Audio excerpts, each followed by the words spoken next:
is already done. 1.5 degrees. The Arctic is a global problem that will require a global.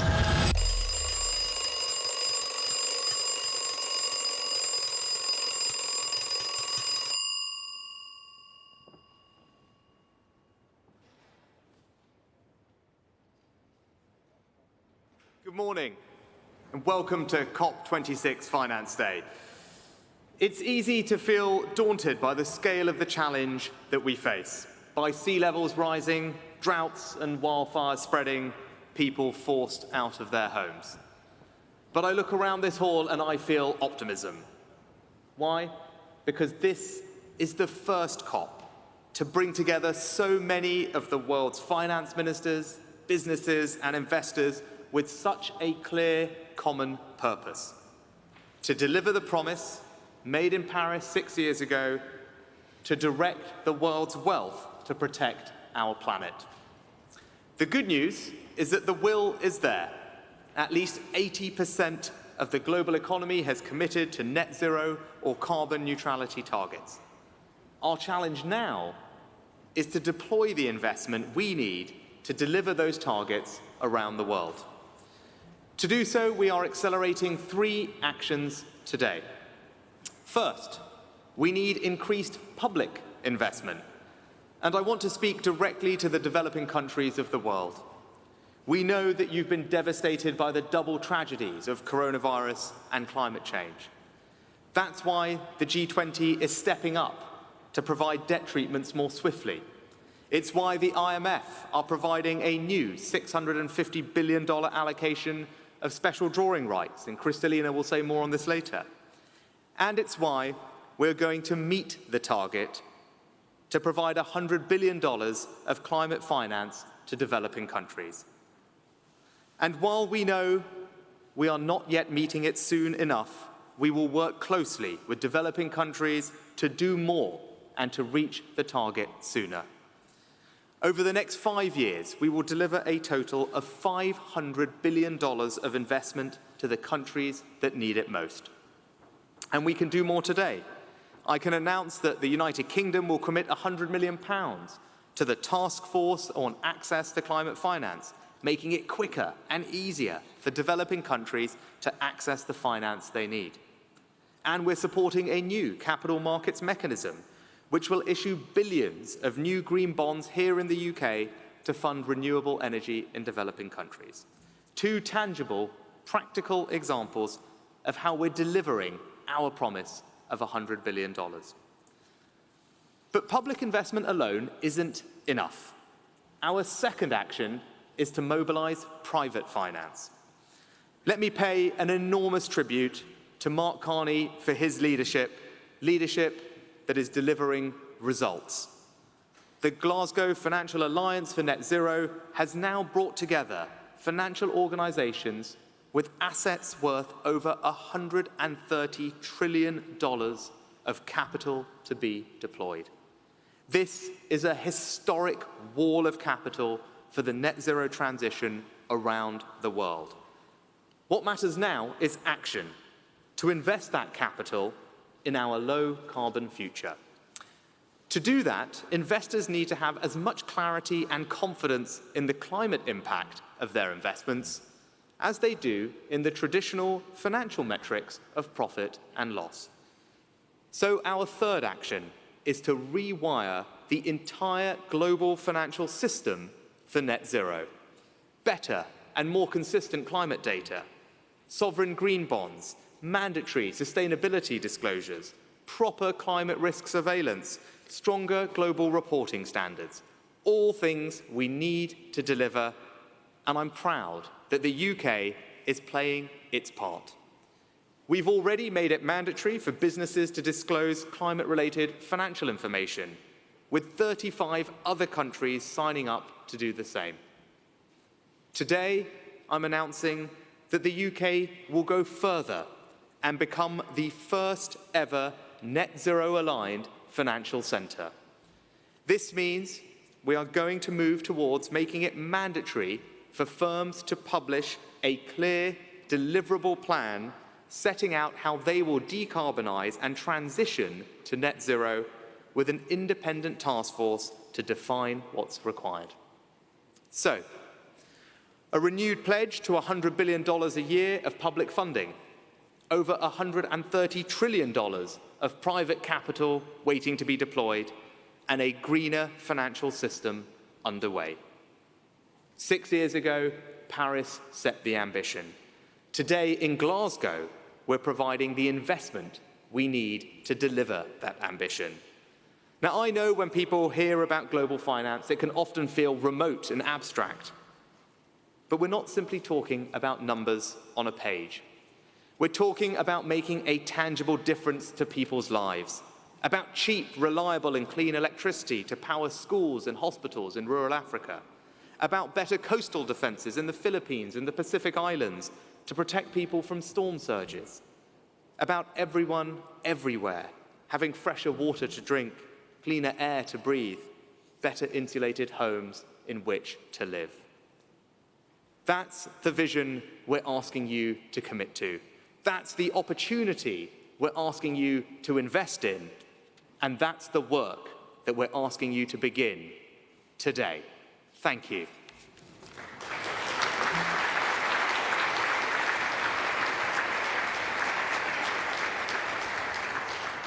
Well, thank you very much indeed, Chancellor. I'd now like to call on the COP President to say a few words from his perspective.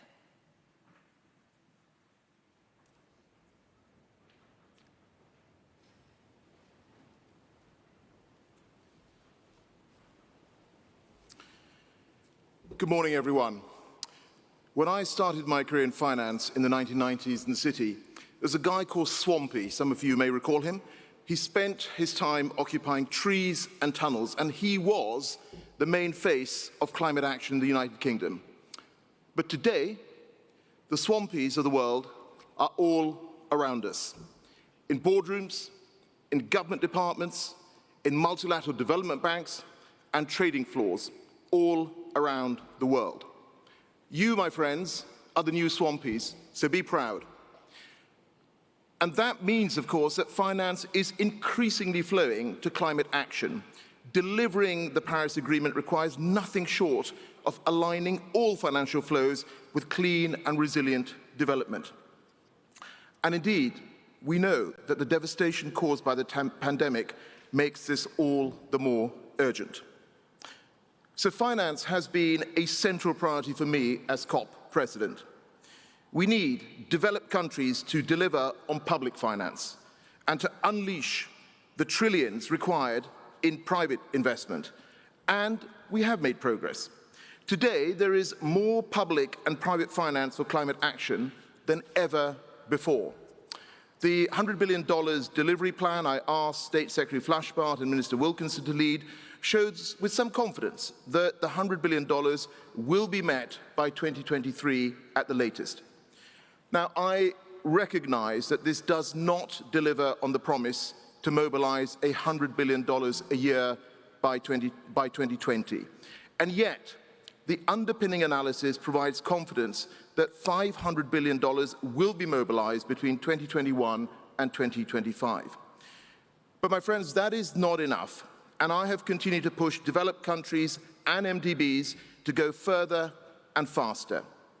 And here at COP, over the last few days, we have had new climate finance commitments from the UK, from Japan, from Australia, from Spain, from Ireland, from Luxembourg. And we will not rest there. I believe we are on the cusp of a new era, where rich countries put more money on the table to support developing countries, where development banks and bilateral financiers go beyond building the new economy in parallel with the old and instead finance the displacement of coal. One where the private sector brings an entirely new sense of scale. I will continue to prioritize finance during this COP, including urging more finance for adaptation, more finance to be delivered via grants, and easier access to money. And ministers in climate vulnerable countries have told me that these are their priorities. Of course, I welcome the announcements on adaptation finance that we've heard at COP26, and I call on all countries to find new solutions to scale up adaptation finance. For example, the UK guarantee to the African Development Bank should unlock $2 billion of new financing with up to $1 billion for adaptation. And more can be done through the negotiations.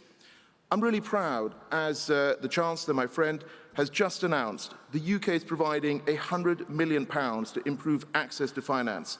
And the UK has worked with Fiji and others to establish the task force on access to finance. On fiscal space, I'm pleased the G20 supports SDR channeling and the global ambition to provide $100 billion. And having worked closely with Kristalina at the IMF over the last year, I'm delighted that it is setting up a trust fund to channel reallocated SDRs to climate-vulnerable countries. But we will not meet our climate ambitions without unleashing private finance at an unprecedented scale. So it's really good news that finance providers are developing new mobilization initiatives. And that, as the Chancellor has said, financial institutions representing over $100 trillion in assets have committed to net zero through the Glasgow Financial Alliance for Net Zero. And I'm really pleased that our friend Mark Carney is with us as he has been leading on this. Now, I urge GFANZ members to set short-term targets, and I'm delighted that today they are committing to help close the investment gap faced by developing countries. And this is just one of the announcements making real progress here at COP26. Others include the $8.5 billion South Africa Just Energy Transition Partnership, which I was very pleased to work on, and the UK's £3 billion package of support for clean, green infrastructure. And of course, yesterday we had the announcement of a $10 billion clean energy fund from a consortium led by Rockefeller, which aims to scale up to $100 billion by 2030. This fund, of course, is going to work in partnership with the COP26 Energy Transition Council. But my friends, this is just the start. I'm calling on investors, governments, and MDBs to go further to finance the green recovery from COVID-19 and fuel the opportunities of green growth. We talk in billions and trillions, but we must always remember that this is about transforming individual lives and livelihoods, like that of Neville, who I met in Kenya a couple of years ago. And thanks to financing for an off-grid solar power solution, providing light in the evenings, he has been able to study for his degree. Together, we can deliver the clean, resilient world that is indeed within our grasp. Thank you.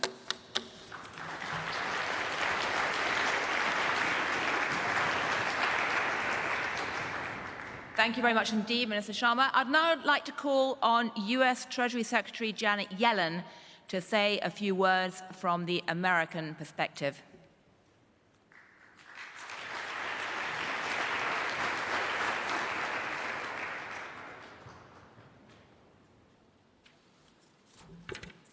Thank you, Gillian. Glasgow and COP26 is a pivotal moment at the start of this decisive decade of climate action. The climate crisis is already here. This is not a challenge for future generations, but one we must confront today. Rising to this challenge will require the wholesale transformation of our carbon-intensive economies. It's a global transition for which we have an estimated price tag. Some have put the global figure between $100 and $150 trillion over the next 3 decades. At the same time, addressing climate change is the greatest economic opportunity of our time. Many of the conversations here in Glasgow will rightfully focus on the way we use our public resources to fund climate mitigation and adaptation activities domestically, and for those in a position to do so, to assist other countries in responding to climate change. I agree we must all do more, and the United States is stepping up. President Biden has already announced that we're quadrupling our international climate finance for developing countries by 2024 to more than $11 billion. This morning, as part of our continued efforts, I'm pleased to join the UK in announcing that the United States also intends to fully support the Climate Investment Fund's capital markets mechanism. Through an innovative leveraging structure, this initiative will help attract significant new private climate finance and provide $500 million per year for the Clean Technology Fund's programming that includes the new Accelerating Coal Transition Investment Program. Partner countries should begin to quickly see the results of this support. Just yesterday, President Biden announced an important partnership that the United States, UK, German, French, and EU partners have developed with our South African counterparts to help South Africa design an expedited, just transition to a clean and low-carbon future that supports affected communities. And later this afternoon, I'll be speaking specifically on what we're doing to mobilize climate finance to emerging and developing economies, including our engagement with the multilateral development banks and institutions, and I hope you'll join me to hear more.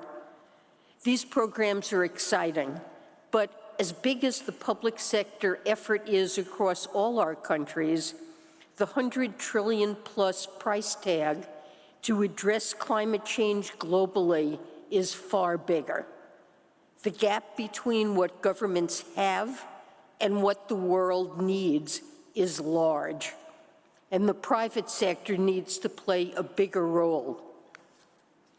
The old notions of why the private sector should decarbonize, because planet must be put before profit, are no longer universally true. Many renewables are now cheaper than carbon-based fuel alternatives and have lower long-term operating costs. Other green technologies have cost curves that continue to plunge. In many cases, it is simply cost-effective to go green. The private sector is ready to supply the financing to set us on a course to avoid the worst effects of climate change. CEOs representing trillions in assets are here to show their commitment.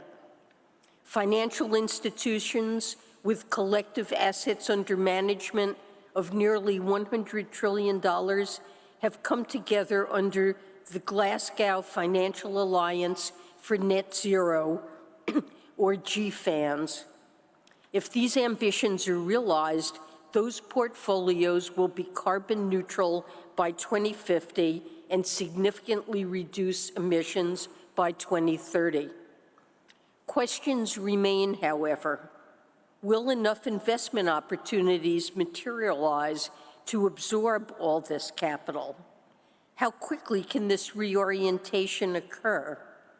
And how can institutions transparently report on their commitments so we can hold each other to account on transition plans?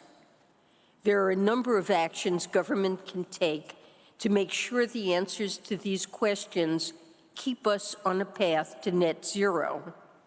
First, we have an essential responsibility to ensure the resiliency of the financial system to climate-related risks. That's why in May, President Biden issued an executive order on climate-related financial risks. And in response to that order, the Financial Stability Oversight Council, which I chair, produced a report last month on these risks and U.S. regulators' role in addressing them. This includes actions to enhance climate-related data and disclosures, to improve the information available to investors, market participants, and regulators, The report's recommendations represent a significant and vital step toward making the U.S. financial system more resilient to the threat of climate change. We're working with our partners at the Financial Stability Board and elsewhere to support similar efforts on a global scale. Next, we need to enhance the transparency and climate resiliency of our infrastructure projects. Private sector investors frequently note the challenges of inadequate data to assess risk, insufficient risk-adjusted returns in the initial project phase, and a lack of bankable projects. That's why we strongly support efforts to operationalize the G20 principles for quality infrastructure investment. These efforts to identify risks must be complemented by measures to help identify opportunities to invest in the firms and technologies that will move us toward decarbonization. And so we've taken a number of actions domestically to clear the way for private capital to support our own transition to a green economy. This includes outlining a path forward to make vast swaths of public waters available for leasing to build 30 gigawatts of offshore wind power by 2030. That, I think, sends a strong signal of policy support to investors looking to deploy climate-aligned capital. As we meet here in Glasgow, a large infrastructure bill is moving through the United States Congress. It includes enough funding to dot the American landscape with almost 500,000 electric vehicle charging stations, which will accelerate the adoption of electric vehicles. President Biden has also proposed a number of tax credits that we expect will incentivize the build-out of high-voltage capacity power lines and renewable energy generation capacity. We anticipate that they will mobilize tens of billions of dollars in private capital right away. If all countries come to Glasgow prepared to do their part, Cop26 can be a turning point that sets the world on the right course for this decisive decade. We still have a lot of work to do, but I'm committed to the task, and I know you are too. Thank you.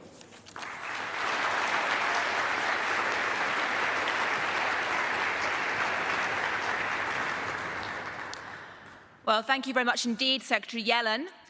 I should say that speaking as a financial journalist and having heard the last three speeches, this meeting of Cop26 is indeed quite striking.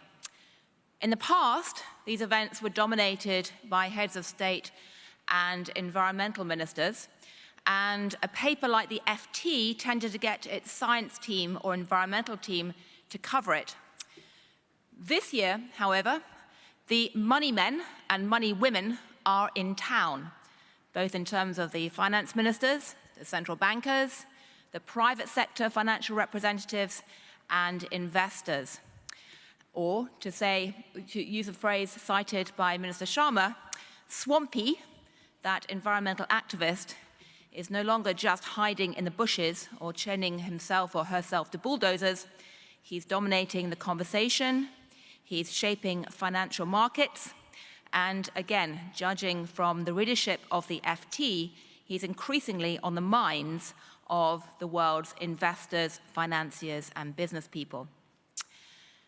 But that raises big questions. Does it matter that the developed world has seemingly failed to hit that $100 billion target? What role are the multilateral development banks like the World Bank and IMF going to play? Are they going to be creative in terms of how they develop blended finance? And what about that $130 trillion commitment from the G-fans? When I first heard that name, I thought it sounded like a Korean boy band. But it's actually as we just heard, potentially a key component of the financing piece of fighting climate change. At least it is in the aspiration. Much of the devil lies in the detail in terms of execution. So what is that going to do next? Well, I'm going to call to stage now 4 people who can tell us what they think is going to happen next. Minister Yatani from Kenya, Kenya's finance minister, President David Malpass from the World Bank, Mark Carney, the UN Special Envoy on Climate, and Kristalina Georgieva, who is the Managing Director of the IMF. So if you can come up to the stage, and we're going to hear from you each in turn what you make of what you just heard.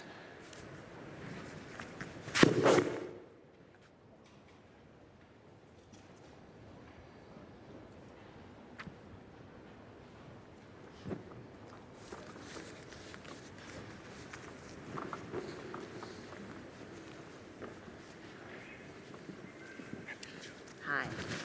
Well, thank you all very much indeed. And I'd like to start with you, Minister Yatani, because you represent a continent which has produced almost no carbon emissions compared to the world economy, and yet is at the forefront of climate change. How, on behalf of the developing world, do you see what has been announced already? Are you disappointed by the $100 billion pledge not having been met? And what are your thoughts about where the discussion goes next? Yeah, let me foremost thank you very much for this opportunity. I want to let you know that Kenya, as a country, is heavily dependent on natural resources, with about 40% of GDP and over 70% of overall employment being derived from natural resources related sector, such as agriculture, mining, forestry, among others. As a country, we are very much aware that changing climate, environmental degradation, and loss of biodiversity means, as a way of sustainably development goals, including economic growth and poverty eradication, means so much to our country. Kenya, over 80% of the country is arid and semi-arid. And we face on a daily basis, year after year, we feel the brunt of the challenge as there is occasion by devastating impact on our economy and livelihood.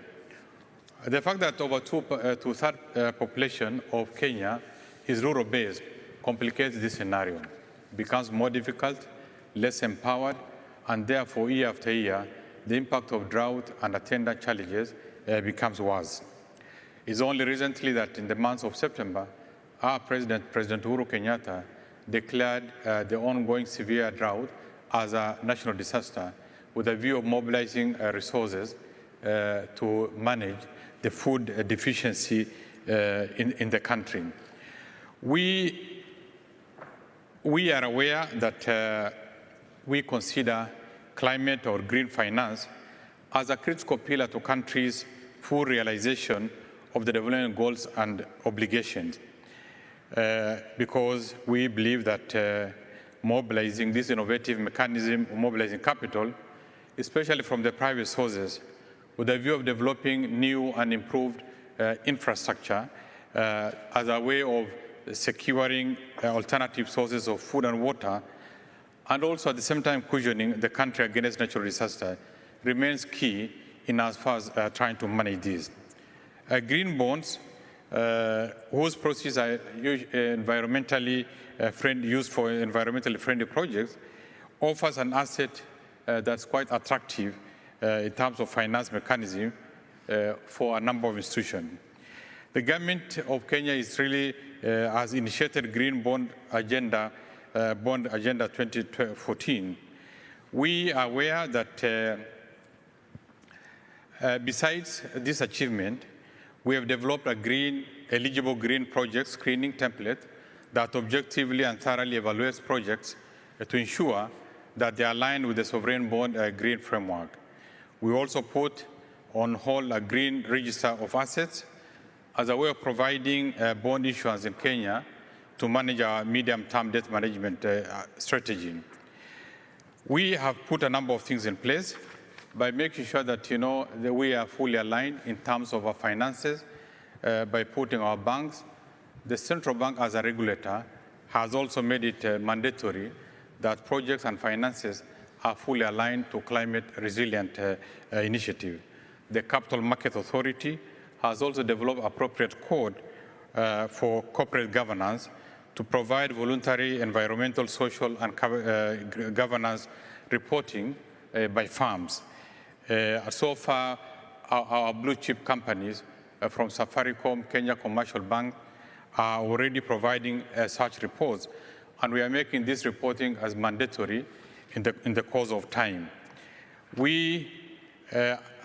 Additionally, Kenya Commercial Bank was recently accredited as a national implementing entity by the Green Climate Fund, a position that addresses the GSA funding for blending and on-lending as on concessional rates to businesses pursuing green investment opportunities. The central bank, as a regulator, has also made this mandatory. These efforts will support the Kenya government objectives of building back better, particularly coming out of the challenges of COVID-19, and put us on a trajectory of green and resilient economy, which we believe that Kenya is a leader in this matter. We have already succeeded. We are well ahead of the region, and we have started rolling, the green bond as a way of mobilizing resources under the PPP arrangement, as well as also reaching out to making our projects green friendly. That is our position. Thank you. Thank you very much indeed, Minister Yatani. And I'd like to ask the President of the World Bank what you plan to do. The MDBs are in the spotlight. Calls to become more creative in terms of blended finance and things like that. What exactly is the World Bank position on this? Thanks, Jillian. Well, I guess I'll start with why are we here? So the question is, what projects can be done that reduce greenhouse gases, and how do you fund them? So the World Bank's heavily involved in that. As you know, we're the biggest multilateral financer. Of the $100 billion goal that you mentioned, the World Bank already does fully a quarter of that. Everybody else in the room does the other 3/4. And so we're thoroughly engaged in providing financing. But I think more important is the pulling together of the various partners that need to identify projects and to decide the types of funding. No one institution by itself can fund the trillions of dollars that are contemplated for this effort. So as we look at that, this is going to mean partners from around the world. There have to be private foundations, there have to be corporates that are involved, and the carbon offset market may help provide some of the funding. The types of activities that are needed, and World Bank is well positioned to help guide and help implement those projects. But you have to work with the countries in order to identify their indices and actually how they're going to achieve that. For example, if you're decommissioning a coal-fired power plant, you need to have an agreement within the country that it's going to be closed, and then what will you do with the workers over a long period of years? And so those are types of projects that the World Bank can do because of the sustained effort. But then at the beginning of the project, you need to design the project, you need to close the power plant, you need to repurpose the land. There needs to be some thought given to the coal mines themselves. How can they be closed in a way that don't emit methane, for example? And those are all big challenges up front. So as the World Bank engages with that, it's pulling together the various partners, designing and then giving some assurance to various investors that the project can be done. World Bank recently, or over these years, has been working with Poland to help them transition from coal, and that meant how do you get people to stop burning coal in their homes and then what do you do with the lost market for coal? How do you take care of people that can't afford more expensive energy? That's particularly apparent right now with the energy shortages across Europe. So there has to be planning. And one thing I'll emphasize is just the huge challenge that developing nations are facing in this. And we have to keep that in mind. Don't forget the poor and their needs in terms of nutrition, health, vaccinations, all of the other things that are going on at the same time.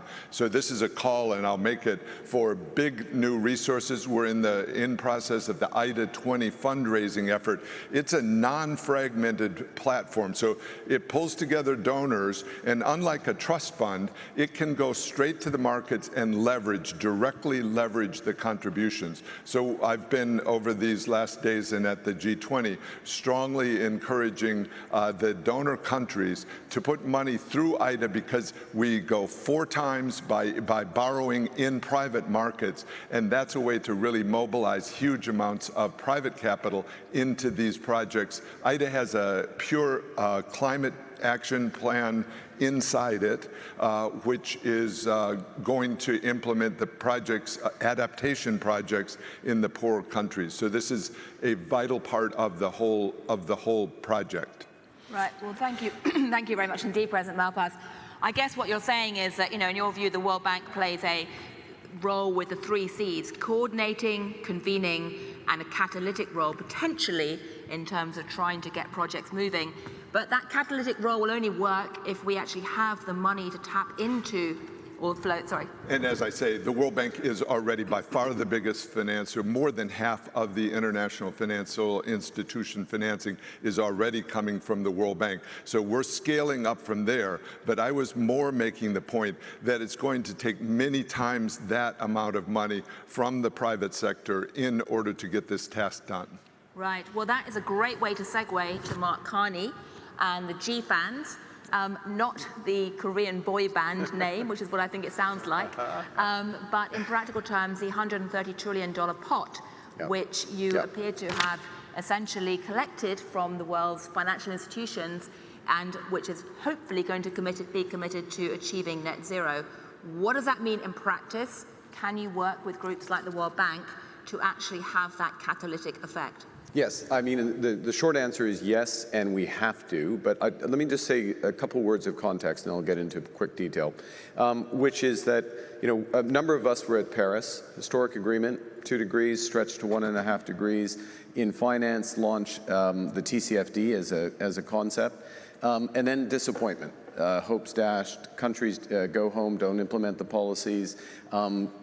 Net zero plans of companies were absolutely by exception, and in finance, candidly, these issues were viewed as issues of CSR, not a strategic imperative. And I was in the room 2 years ago in the General Assembly. I think you were there as well. Presidents, prime ministers, dignitaries, business leaders, and Greta Thunberg rightly blasted everyone. Words to the effect of, "You've stolen my dreams and my childhood." And right here, right now, is where we draw the line. Right here, right now is where finance draws the line, private finance draws the line. The $130 trillion the Chancellor announced is more than's needed for the net zero transition globally. And more explicitly, and we'll hear more detail from Shamara and her colleagues later in the day, a pool of that capital is being carved out for the transition in emerging and developing economies, and not at some distant point in the future, but for this decade. And to be clear, as David rightly says, we need to dramatically scale up these flows to emerging and developing world. That's why you're rightly challenging us.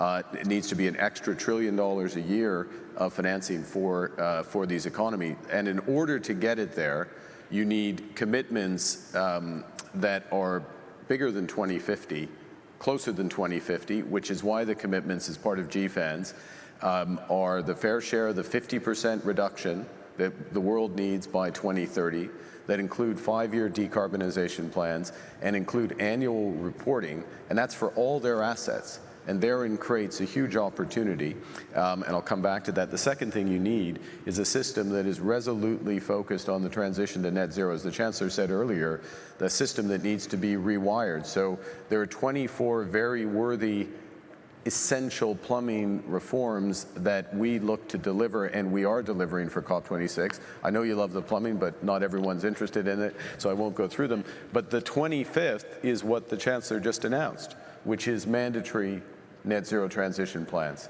And that's what we're going to help bring. But let's get to the heart of your question, which is how are we going to marry this capital with the resources of the official sector and with the plans and the ambitions of countries like Kenya, the leading countries.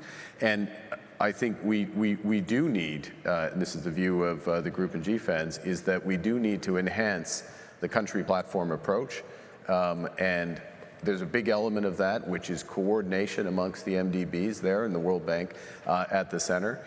But above and beyond that, we need blended finance facilities that don't mobilize fractions of private capital for the public dollar, but multiples, and multiples in double digits for the public money. There are facilities that are being developed that can do this.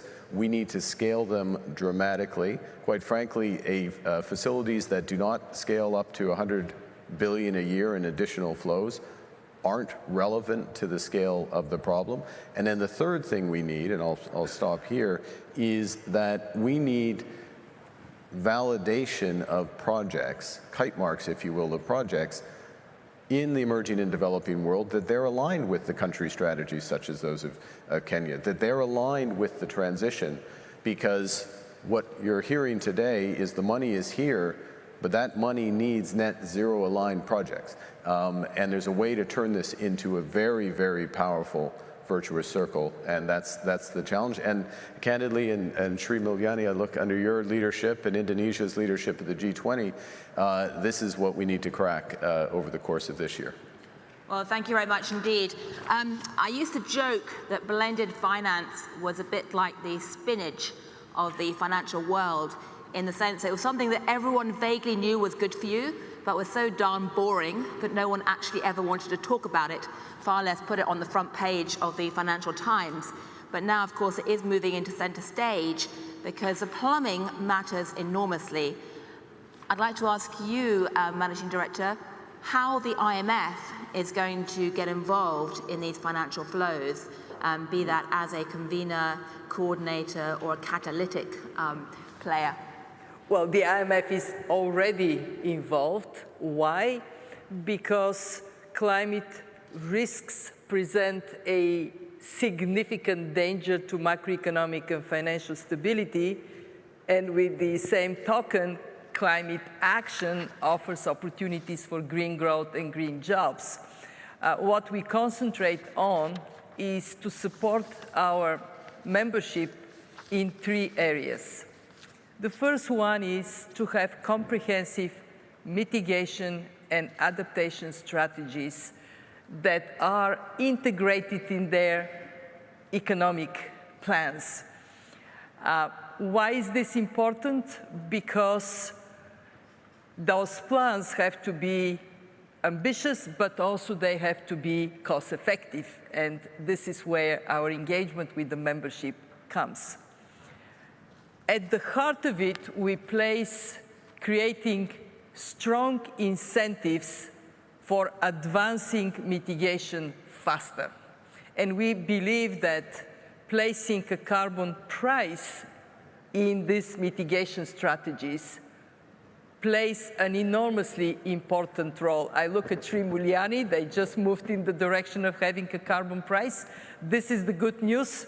We are seeing finally pick up, be it through tax or trade, and in some cases, regulatory equivalency.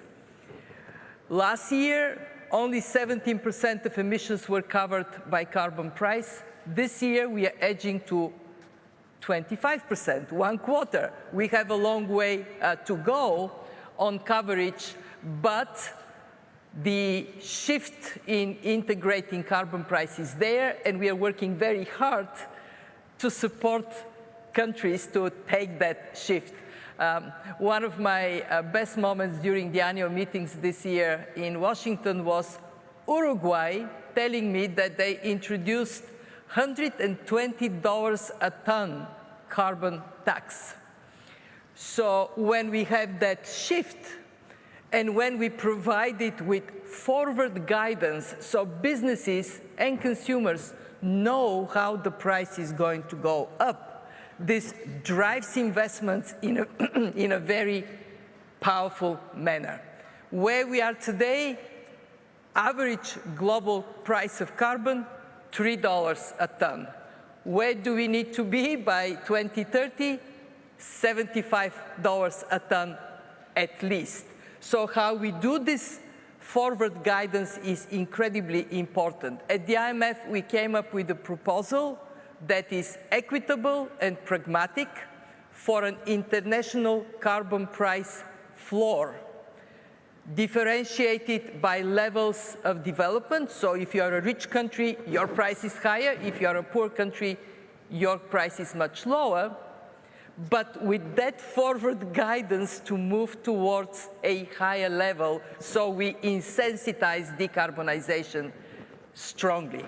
Secondly, we work with our members on their public spending plans.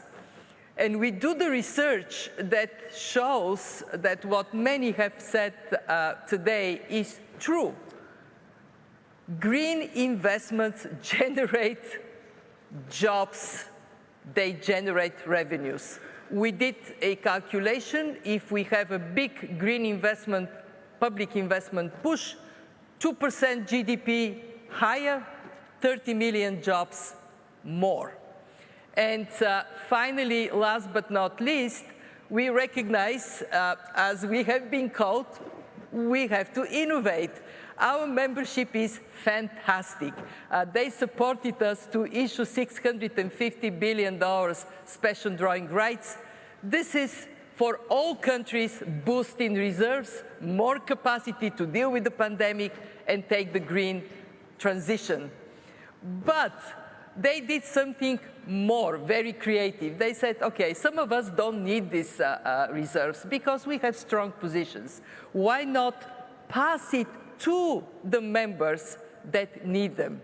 So we have an ambition to move 100 billion from those who have them, don't need them, to those who really need them. And we are creating, for the first time in the history of the IMF, we call it Resilience and Sustainability Trust.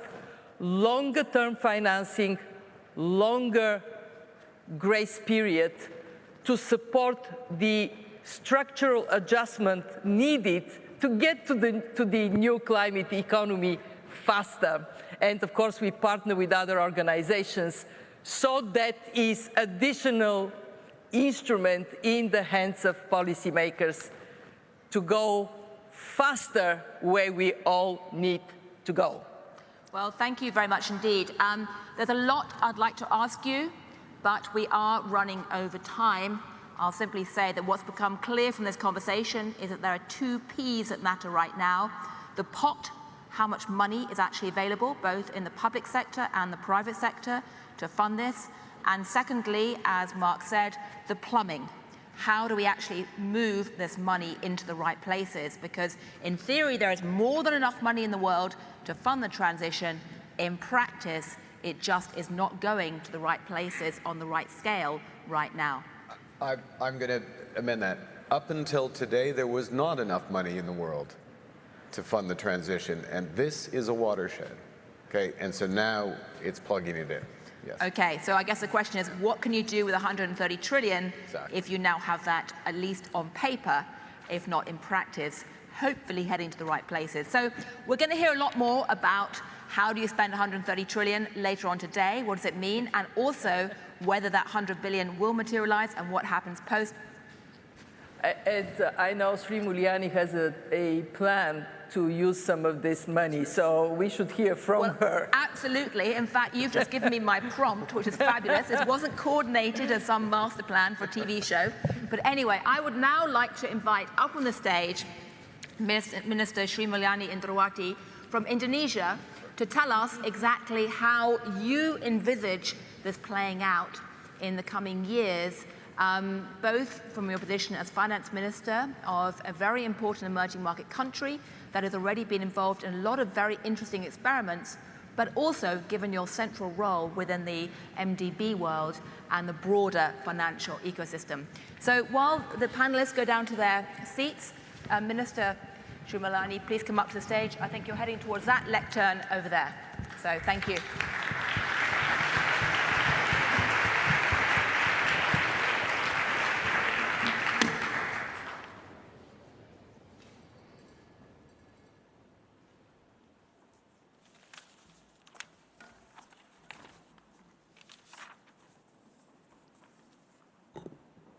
Thank you for the invitation, especially for Minister Rishi Sunak and our colleague here.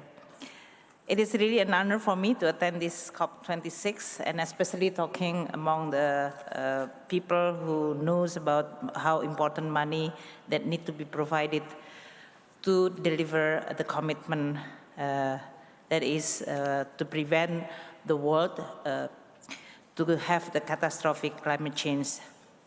The challenge of climate change are too clear, but our collective effort need to be continuous improved and strengthened.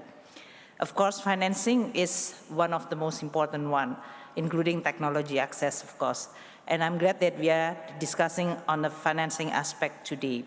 Financing determines the delivery of our promises and especially also to tackle climate change. We now here also know that there are huge financing gap, and it remains uncertain how the world will close this gap. I hear about 130 trillion from Carney. Indonesia don't need 130 trillion, we just need 270 billion really coming. So without that, I think it's not going to be able to even deliver our Paris Agreement, not to mention about, of course, the net zero. So I'm glad that we are now really talking about the real thing. Indonesia climate action and target are quite ambitious. Indonesia have updated the NDC and submitted long-term strategy on low carbon and climate resilient, or LTS LCCR 2050. Indonesia updated our NDC that reflects 2 points. First, it enhanced ambition on adaptation policies and actions based on current national condition. And second, it inserted the issue of ocean as a new elaborated element within the adaptation. Although the target is similar, unconditional target of 29% and conditional target 41% reduction of CO2 in 2030, our LTS LCCR 2050, Indonesia put ambitious target to reach net zinc in the forestry and land use by 2030. As you all know, maybe familiar with Indonesia, forestry is very, very critical in our country, and their role is actually quite cheap enough if you compare with the energy sector in order to be able to deliver the net zinc in the forestry and land use. To achieve the net zero emission by 2060 or sooner. We are estimating that this commitment will cost us 267 billion, or if I can round it to 270 billion US dollar. That's why we don't need this 130 trillion. I only need 270 billion US dollar. Why it is needed? Because our state budget only covered 21.3% of the climate mitigation and financing need, and the rest must come from the private sector. Let us now explain about how we try to attract those money which is there. And this morning I also joined with Mark Carney and Chancellor Rishi Sunak in talking about a private sector commitment. I hear that they are asking the government to have a coherent and credible plan. So let us share a little bit on that. Minister of Finance, in this case, put our budget as transparent. The word transparency is also very important in this morning discussion on our budget. The budget becoming greener, and we also try to leverage public fund to support climate-related project finance. Minister of Finance is already implement climate budget tagging, and this is not only at the central or national level, but on the local government also. We try to push forward on local government to also implement climate budget tagging.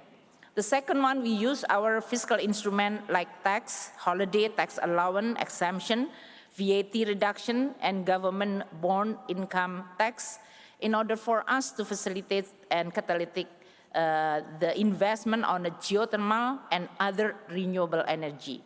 Because many of this renewable energy require a front-end significant capital. I'm glad that David Malpass mentioned earlier that the World Bank is going to engage, so it is very good for us to really talk about the real project and real money. We also invite providing a platform on the blended finance SDG Indonesia 1, which is a blended finance platform to manage our state-owned enterprises as well as philanthropic and climate action. Michael Bloomberg has already put some money in there, and we do hope that we are going to be able. Their role is going to be also create an integrated financing platform for all. We also issue green bonds, green sukuk, in which we've already have a quite significant achievement. First time Indonesia issue SDG bond, green sukuk within 30 years tenor with the investor, which is reached 57%. Our green sukuks actually issue several times since 2018. The total amount up to 2021 is $3.5 billion US. Unfortunately, it is not reflecting the premium of being green. So the market still not working at this very moment. In addition, the government also established Public Service Agency for Environmental Fund, in this case, to support conservation and environmental management, biodiversity management, and addressing the impact of climate change. We also issue SDG bond in September 2021 at the amount of 500 million euro.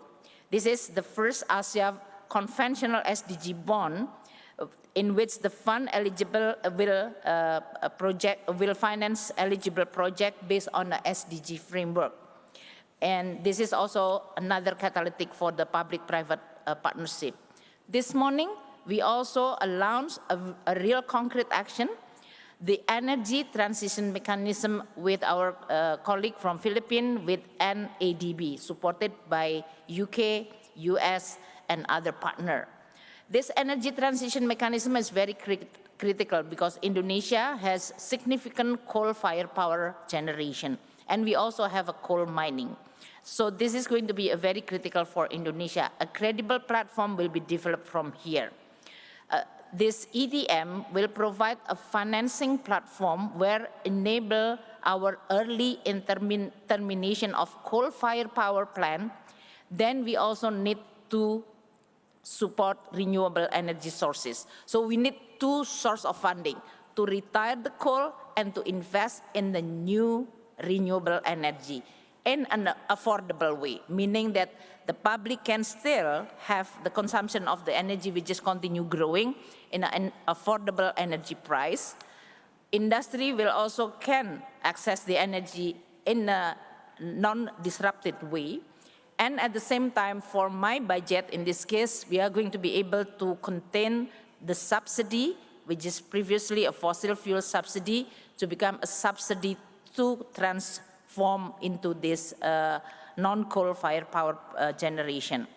I think the investment on the transmission and distribution is going to be also significant. So as a finance minister, I will look at this platform very carefully, and I do hope this is going to be one of the most important, a concrete, credible platform in which we are not only talking about eradicating coal power, but really talking in real number so that we can really hope can achieve our commitment. So again, I'm not only counting 100 billion of the promised money or 130 trillion that Carney always mentioned this. We are talking about real money that can be implemented in a credible action with a coherent policy that we communicated. We also starting, as Kristalina mentioned, introducing carbon market, trade and cap, and carbon tax. I think this is one of the most progressive for any emerging country to start introducing this legislation even in the middle of COVID. So we are very fortunate to have a support politically, and we do hope that this carbon market, carbon trading, carbon tax, and the price that Kristalina mentioned is going to be credible enough that will facilitate this transition to the net zero emission for Indonesia. In closing, we are definitely very committed for Indonesia's side to be a participant in this climate change action. President has already mentioned, President Jokowi in many occasions. So my job as a finance minister to make sure that this ambition will be delivered. And this can only be done if we are all together to deliver our promise in a credible way. Thank you so much.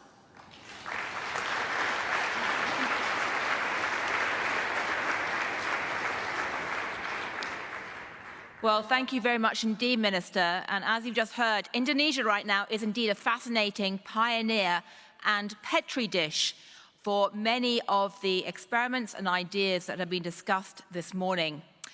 And the good news is that the first speakers have laid out a very rich menu of ideas and pledges for action. The bad news is that the menu's been so rich that we are now running behind schedule. So I won't try and sum up. I'll simply say that the next session is going to be talking about the specific plumbing of how do we make some of the money that's been announced and pledged actually flow to the right places. So thank you all very much indeed for your contributions and thoughts, and please do come back and reconvene at 10:15 to talk about the all-important plumbing, the all-important details of how these promises actually are or are not put into action for the sake of us all. So thank you all very much indeed.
Well, hello everyone, and can I please urge you to take your seats for the second session? Thank you. Well, in the first session, we heard a lot about the pots of money that are potentially available to fund the battle against climate change.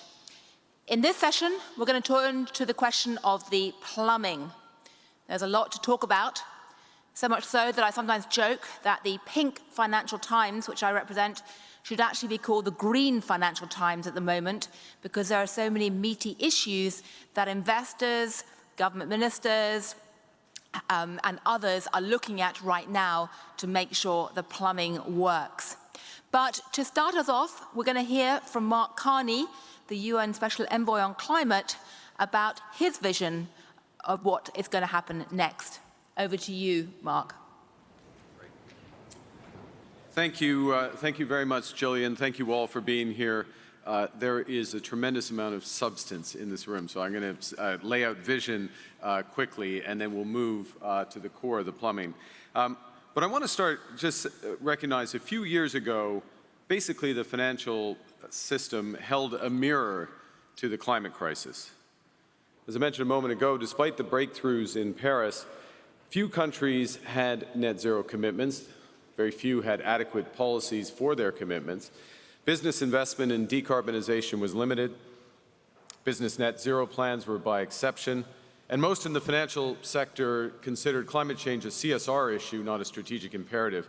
In essence, too many thought that this was someone else's problem. And as a consequence, when some of our leading financial institutions around the world, think Allianz, Japan's GPIF, I know Hiro Mizuno is here, and even the Bank of England, calculated the implied temperature warming of the companies in their portfolios, they found that the world was on course for more than 3 degrees warming. So they held a mirror to our failures. And that's why our goal for Cop26 was to build a financial system in which every decision takes climate change into account. And to that end, a year ago, or a little more than a year ago, we set out 24 major deliverables for Cop26 to transform the information, the tools, and the markets at the heart of finance. And today, we're delivering them all. This means mandatory climate disclosure based on the TCFD so that financial institutions have the climate information they need to manage risks and to seize opportunities. It means widespread climate stress testing that brings the future to the present, revealing catastrophic physical risks if we remain on our current path, as well as the scale of transition risks and stranded assets if the world succeeds in its mission. It means defining best practice science-based transition plans for companies and for the financial institutions themselves. It means robust assessments of the alignment with net zero of those financial portfolios, and it means developing frameworks to wind down those stranded assets transparently and responsibly. These seemingly arcane but essential changes to the plumbing of finance can move, and are moving, climate change from the fringes to the forefront and transforming the financial system in the process. And they're doing that because we know that only mainstream finance can fund the estimated $100 trillion of investment needed over the course of the next 3 decades for a clean energy future. Now, sometimes these numbers are so big it's hard to keep perspective, but that's 2 additional percentage points of global GDP every year, year in, year out, for 3 decades in every corner of the world. So when the UK assumed the COP presidency in partnership with Italy 2 years ago, that time there was about $5 trillion of private financial assets committed to being managed to net zero. And as you've heard today, as part of GFANZ, over 450 major financial institutions from 45 countries are committing to manage their balance sheets that total over $130 trillion in line with net zero. So make no mistake, the money is here if the world wants to use it. GFANZ covers the entire waterfront of finance, banks, insurers, pension funds, asset managers, export credit agencies, as of today, stock exchanges, credit rating agencies, index providers, auditors. These are the best in finance that are committed to making the transition to net zero a reality. And GFANZ is the gold standard for net zero. All members have followed rigorous internal governance processes to make their commitments that will reshape their business models to fund the sustainable transformations of our economies. And GFANZ members haven't just committed to net zero financed emissions by 2050 at the latest, although they have. They also target their fair share of the 50% greenhouse gas emission reductions by 2030 that are needed to keep the world on track for 1.5 degrees. And they're using the most stringent and rigorous science-based scenarios to set out detailed 5-year emissions reduction plans, and every member will report their progress annually. GFANZ is underpinned by the UNFCCC's Race to Zero. There's an independent expert peer group of academics, scientists, and NGOs that ensure that all criteria are met and that governance is followed. A GFANZ advisory panel of 20 independent experts from around the world and 7 NGOs convene the sub-sector alliances of GFANZ, and they guide and scrutinize its work. And as you will hear shortly, GFANZ will work closely with the official sector, including the FSB, to build a global financial system that's focused on achieving net zero. Now, a critical issue is how do we use the enormous financial resources and the relentless focus of GFANZ members to unlock the $1 trillion of additional annual investment needed for the net zero transition in emerging markets and developing economies. Doing so will require a radical new approach to mobilize private finance at this unprecedented scale. Specifically, we need new country platforms that combine ambitious country climate plans, that bring them together with GFANZ financing commitments, and you'll hear more specifics about those financing commissions from Shamara later, combining them as well with catalytic initiatives from the private sector, such as the CFLI and fast infrastructure, as well as the expertise of the multilateral development banks and the IMF.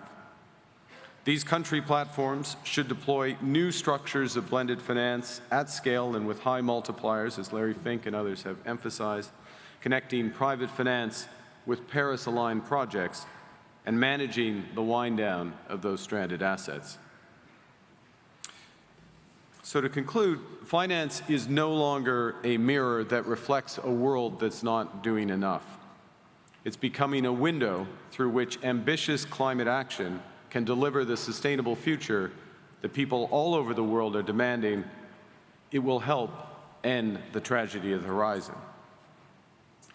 And with the best in finance stepping up, there are new opportunities for companies and countries to raise their ambitions, to tackle deforestation, to end the use of coal, and to phase out fossil fuels and dramatically reduce methane.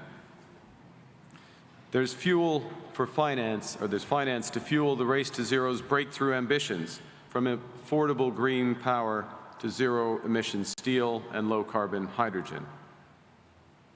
And finance can fund investment driven, as Srimalyani emphasized, by credible and predictable government policies. Through the new window of finance, such initiatives give finance the confidence to invest, pulling forward the adjustments in our economy, smoothing the transition to net zero, and critically driving growth and jobs upwards while they force emissions downwards. With GFANZ, we have all the money needed for the transition. Our job is to have the plumbing that helps put it to work. I'll pass back to you, Gillian. Thank you very much.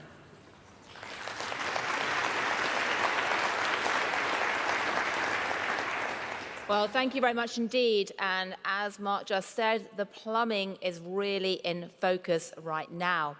So I'd like to now call Likanen Erkki up to stage to tell us about how the reporting infrastructure is going to be changing.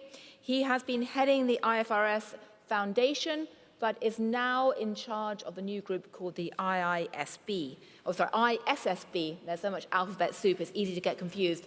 Tell us what the ISSB is and why it matters. Thank you very much, Gillian. To play their role effectively in this transition, financial markets need good quality, comparable information about the effects of sustainability-related risks and opportunities for making investment decisions. In financial reporting, this problem with data quality is largely solved. 20 years ago, IOSCO strongly supported the creation of the IFRS Foundation and the International Accounting Standards Board, IASB. Now more than 140 countries require companies to report using IFRS accounting standards. Investors get high quality, assured and globally comparable financial information on which to make investment and capital allocation decisions. Companies have to standardize their reporting to the markets. 2 years before, the Kyoto Protocol was signed in 1999. Back then, financial reporting and climate and sustainability disclosure did not meet. Today, they are two sides of the same coin.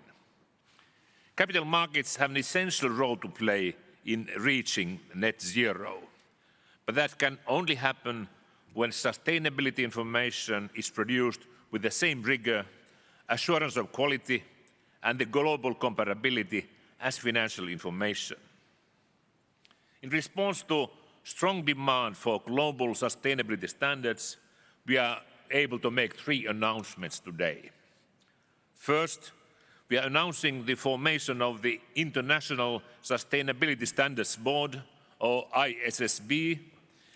Its purpose is to develop, in the public interest, a comprehensive global baseline of sustainability disclosures for the financial markets, IFRS Sustainability Disclosure Standards. This is what the G20, IOSCO, and many others have asked for.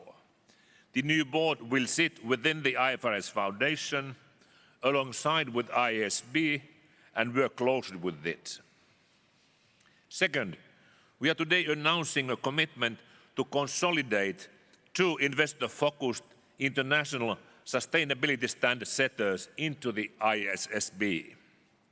The Value Reporting Foundation, which is home to SASP standards and integrated reporting, and the Climate Disclosure Standards Board, CDSB, will become part of the IFRS family. And third, we are publishing 2 prototypes of the climate disclosure and general sustainability disclosure requirements. This is the outcome of the work by the Task Force for Climate-Related Disclosures, the VRF, the CDSP, the World Economic Forum, and ISB, supported by IOSCO. The aim is to consolidate key aspects of this content into an enhanced, unified set of recommendations for considerations for the new by the new board. Of course, the new board will be independent to take its decision.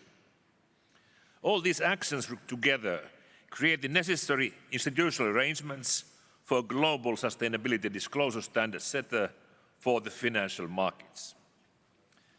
The ISSB will focus on meeting the sustainability information needs of investors for assessing enterprise value and making investment decisions. Its standards will help investors understand how companies are responding to ESG issues like climate to inform capital allocation decisions. The standards will form a comprehensive global baseline of sustainability disclosures. They can be used on a standalone basis or integrated into jurisdictional requirements to serve broader stakeholder or other public policy needs. The global baseline approach provides investors with high-quality global comparability they need, while jurisdictions incorporating the global baseline can go further if they so wish. The ISSB will have a global footprint and presence through offices in the Americas, Asia and EMEA region. We'll introduce mechanism for formal engagements with the jurisdictions developing their own sustainability reporting requirements. The new board will also benefit from a range of expert advice, including guidance from IMF, the OECD, the World Bank, the United Nations, and others. Engagement with developing and emerging economies will be an important priority. There's much work ahead of us, and many challenges are on the way. However, I want to conclude here, we have now a path towards global sustainability disclosure standards for the financial markets. We will move diligently, but with pace. And we will do so by working in close cooperation with you, with all important actors in the area. Thank you. Well, thank you very much indeed, Erkki.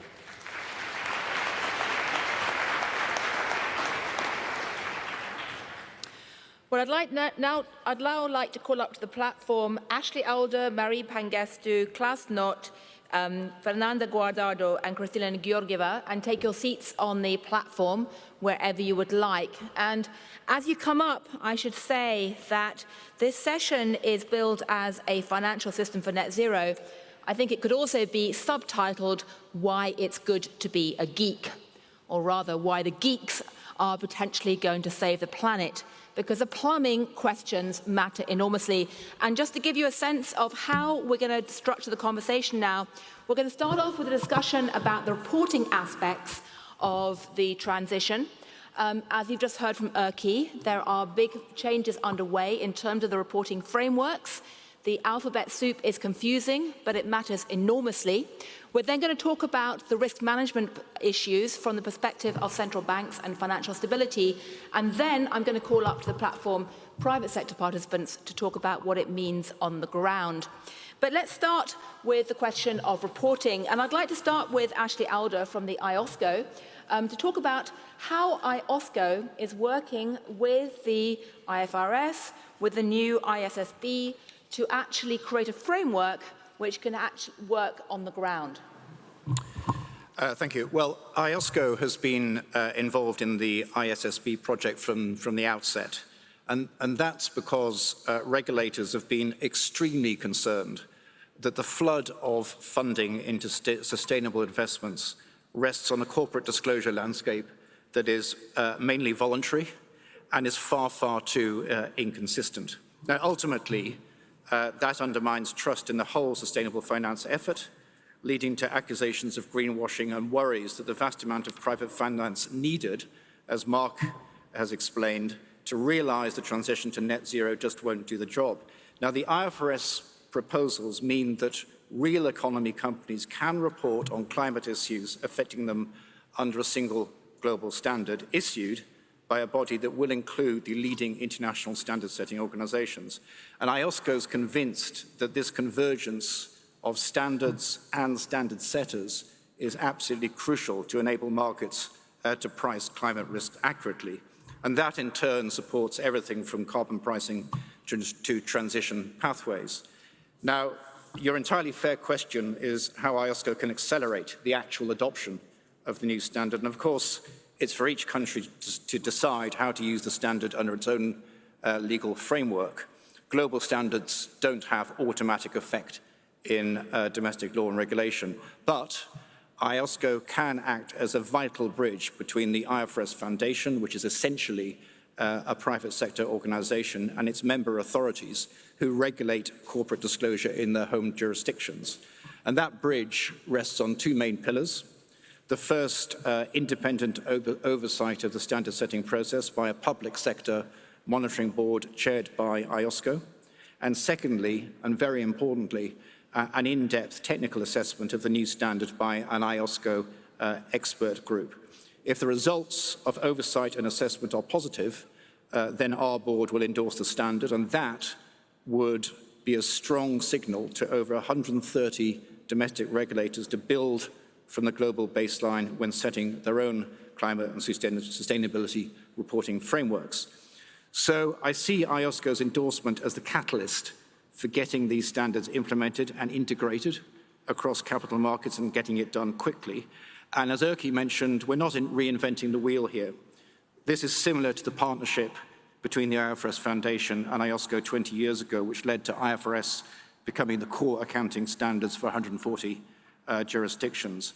And I'm confident that we're going to get the job done again this time around through the collective efforts of the IFRS Foundation, IOSCO, and of great importance, the independent standard setters who are merging with the new board. And just to complete the picture, jurisdictions will need climate disclosures that can be independently audited in a similar way to financial statements. So we're also moving forward to help strengthen the assurance framework. And finally, ultimately, this is a pathway, it's a pathway to mandatory reporting of climate risks and opportunities impacting corporate value wherever in the world a business operates.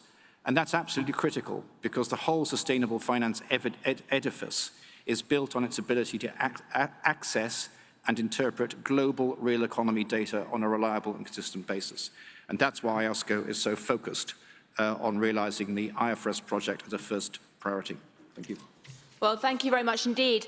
I'd now like to turn to Mary to give us a perspective from the World Bank. And this is actually very important that you're part of this conversation because in the past, accounting standards have typically been drawn up in the developed world and then passed down. Right now, though, the question of how finance does or does not flow to the emerging markets is critical, and it's very important for any developed bank, any bank from the emerging markets that's looking to fund this. So the question of how this applies in emerging markets, not just the developed world, is very, very crucial. So, Mary, tell us your perspective from the World Bank and the degree to which you can or cannot embed these new frameworks in what the World Bank is doing. Thank you very much, Gillian. Before I answer your question, just a little bit of adding to the context that was already excellently put forth in the first session today, that 2/3 of the greenhouse gas emissions do come from developing economies. And that is why, as President Malpass mentioned earlier, in our new climate change action plan, we are ramping up our climate finance and action to integrate climate with development. And to achieve that, we will need at urgency and scale transformative investment in the order of, it could be 1 trillion or more per annum, which will need large-scale mobilization of private capital. I think we all heard that it can't just come from public funding. And therefore, international sustainable reporting standards is one of the key plumbing, as we are saying, for attracting capital for sustainable investment in emerging markets. So we really welcome this initiative of the creation of the IISB. And if we get it right, I suppose we will unlock these pots of money, the 130 trillion to the low-carbon sustainable economies in the developing world. So let me now answer your questions with 3 points, so that if you really want the large portion of the 130 trillion to go to developing markets, you heard Srimalyani, she said, I just need 270 billion. But in totality, there will be many more requests like that. 3 points. First, based on the previous experience, adopting international financial reporting standards did achieve access of needed capital by emerging markets. So similarly, international sustainability reporting standards can have the right result as well. If we have the disclosure results, we have the price cap to reward sustainable activities and mobilize capital for climate and development, which is so much needed. Second, in our climate change action plan, we also recognize the criticality of global sustainable disclosure standards to mobilize private capital. But we also emphasize that these standards need to be proportionate and appropriate for developing countries. Otherwise, the developing countries will not be getting any part of that, and Srimalyani will not get her 270 billion. So it's not just, and it's not just in reporting standards, but taxonomy, credit ratings, and ESG methodologies. So we really hope that as ISSB work towards these standards and work on the quality and safeguarding the integrity of these new standards to meet investor requirements, that we look at the developing country needs and that they are accounted for and supported in the implementation of such sustainable reporting standards in the emerging markets, because otherwise they will be excluded. So when it was earlier mentioned that we need comparable global standards, yes, and then jurisdictions can move independently for higher standards, and developing countries will go towards that direction, but they will need capacity building and implementation support. Third, we also believe it is important that similar principles and standards are developed for governments and public finance. We will leverage our connection with the International Public Sector Accounting Standards Board as we move forward in this area. But you're right, Gillian, we are part of this Sustainability Consultative Committee, which will advise the new IISB, and we look forward to making sure that all can be accessing this 130 trillion. So just let me conclude that if we really want to go from the billions to the trillions, it's about partnerships, and it is about making sure that all countries are included, especially the emerging markets. Thank you.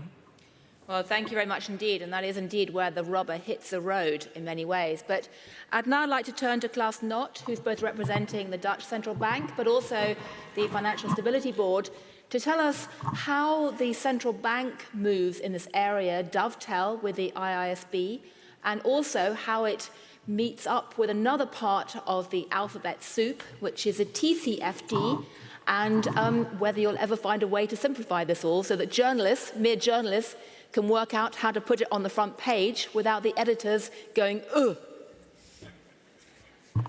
So, you put the bar quite high, but thanks for having me here today, because obviously the topic of climate-related financial risk is a key item on the FSB agenda, with, of course, the goal that market participants reflect climate-related risks in all of their financial decisions. And we believe that this is truly essential both for financial stability, but also for the provision of sustainable finance. So globally consistent, reliable disclosures by companies of climate-related risks and opportunities we would call foundational to sound risk management and financial stability. And the FSB already in 2015, and that was actually under your leadership, Mark, took very early action. We established the Task Force on the Climate-Related Financial Disclosures, the TCFD, to develop industry-led recommendations for voluntary climate disclosures. Now, the TCFD recommendations have gained enormous traction over the years, and Mary's efforts, I think, in this regard have been quite instrumental. First in the private sector, but now also increasingly in the public sector. Most FSB jurisdictions are using the TCFD recommendations as a basis for their initiatives. The success, on the one hand, has exceeded our expectations, but the exercise now is reaching the limits of what can be achieved through a purely industry-led and voluntary framework that sort of works through national or regional initiatives. So the time has now come to take it to the next level. And the next level, in our view, is the development of the global minimum standard. And so it is also with very great pleasure that we actually welcome today the formation of the IFRS Foundation's International Sustainability Standards Board, as just has been announced by Erkki. As the ISSB advances its work, we have asked the TCFD to continue monitoring the take-up of its recommendations and to publish a further status report in September 2022, reviewing disclosures by companies and their public reporting over 2021. Now, the FSB work on disclosures, I would say, is just the beginning of our ambitious work program that we have on climate. In July, we published our climate roadmap for addressing financial risk, coordinating across financial authorities, standard-setting bodies and international organizations. And in that roadmap, we focus on 4 different but interrelated areas. First, of course, the firm-level disclosures that we talked about. Secondly, filling any remaining data gaps. Thirdly, producing vulnerability analysis of the financial system as a whole. And fourthly and finally, comparing notes on regulatory and supervisory approaches. An orderly transition of the financial sector to meeting net zero commitments supports financial stability. The flip side is that if you want to have financial instability, then probably a disorderly transition would be a big risk going forward. So in that context, we also envisage that there would be quite an active dialogue between GFANZ and the Financial Stability Board, including through regular updates to the FSB on the progress that GFANZ subscribing firms have reported. And that would be part of the broader outreach that the FSB takes in sort of taking forward its roadmap to address financial risks from climate change. So let me stop here. Well, thank you very much indeed. We have about 1 minute left, and so I just wanted to turn back to Erkki and ask you a question in the last minute, which is that, and this really is the idiot's question, the journalist question, when exactly do you expect companies to be actually adopting these new ISB standards or IISB? I think I'm going to christen it ISB because it's easier to pronounce. It's a very good question. But when we talk about the first 2 standards, one is climate standard based on TFCD, second is on a presentation standard. The preparatory work has proceeded so far that when this prototype will be passed to the new board, they will launch the consultation. My expectation is that second part of next year will be the year when we'll have first climate standard in the market. Third quarter or fourth quarter. And when there's such a global pressure and demand, also from the investor side to go forward, that can be faster than we have seen before, but it's still carefully prepared. Right, so this is not next decade, it's next 2 or 3 years. Maybe I just can very quickly ask Ashley, do you agree with that prospective timetable? Because of course the parallel is with the initial introduction of the IFRS, but do you think that's a reasonable timetable, that corporate boards should be preparing for this in the next 2 or 3 years? Absolutely. I mean, this is demand-led, hugely demand-led. So I think as a collective effort, both in the public sector, the regulators, ISB, as it is now known, and the private sector, I think that companies should start now looking at the prototype that is being published today to get ready for reporting by the end of next year into the following year. Right, well, thank you very much indeed. Well, sadly, we are out of time. I'll just say that my conclusion from this panel is we now have the ISB meets the GFANZ, which sounds like 2 boy bands, not 1. But we're now going to move to the question of risk management. We have 3 panelists for the next session. We have the Governor of the People's Bank of China, Yi Gang. We've got Fernando Guardado from the Brazilian Central Bank and Kristalina Georgieva from the IMF. And we're going to start with a video message from Yi Gang, who sadly could not be with us today.